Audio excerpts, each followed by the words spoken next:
A young man put on his finest clothes and his broad-brimmed hat and tucked a dagger beneath his belt. Then he stepped into the street and made his way through the bustling crowd of the city, cursing anyone who blocked his path. Soon he was hurrying along the road to a nearby village. He learned that a girl of unusual beauty lived there with her elderly uncle, the village priest. He was eager to see her.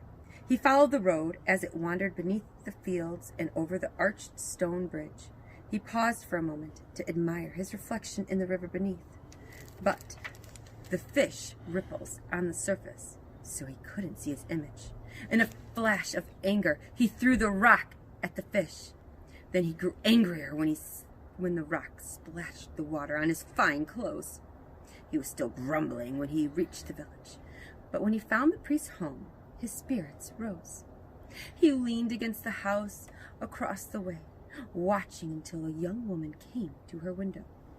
The rays of the setting sun cast a warm glow over the village and onto her face. He had never seen anyone so lovely, and he serenaded her with a full heart. When he threw a red rose up to her balcony, she drew the rose inside. Its thorny stem pricked her finger, but she hardly noticed the pain.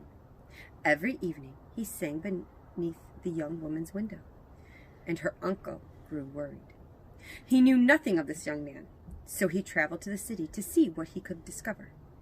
His fellow priests said the young man never went to the cathedral, but they had seen him gambling and drinking late into the night, and arguing violently with his friends, even brandishing his dagger. The village priest was dismayed. He hurried home and told his niece that he could never approve of anyone who would bring such unhappiness. The next evening, the young woman spoke sadly to the young man in the street below. "My uncle insists I stop seeing you," she said. She returned to the last rose he'd thrown to her, but when he saw the petals were glistening with tears, the young man was furious. Why was the old priest doing this? He returned to the city. He gambled and fought and drank until even his most reckless friends were concerned.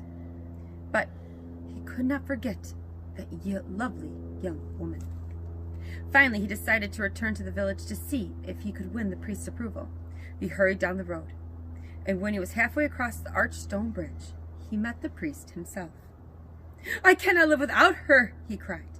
"I will become as righteous as the holiest of holy men." But the priest doubted his sincerity and told him to stay away from his niece. This made the young man so angry that he pulled forth his dagger and he thrust it into the priest's head, right there on the bridge. The priest fell with the dagger still in his skull.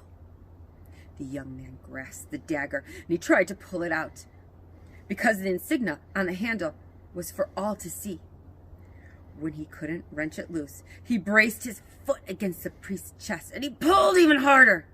But the dagger stuck fast. Even in death, it seemed the priest was victorious. The young man was still desperately pulling the dagger when he heard footsteps coming down the mud. He panicked and he heaved the heavy body off the bridge and into the water below. Then he rushed back to the city, terrified the blood and the water splashed on his clothes would give him away. He hid in his house for weeks, fearing every knock on the door. But when no one came to arrest him, he began to drink and gamble with his friends again. Months later, he decided it would be safe to visit the young woman. He hurried down the road and saw the bridge ahead. But it wasn't until he set foot on the stones that he was struck with terror. Standing on the bridge before him was a skeleton with a dagger sticking out of its head.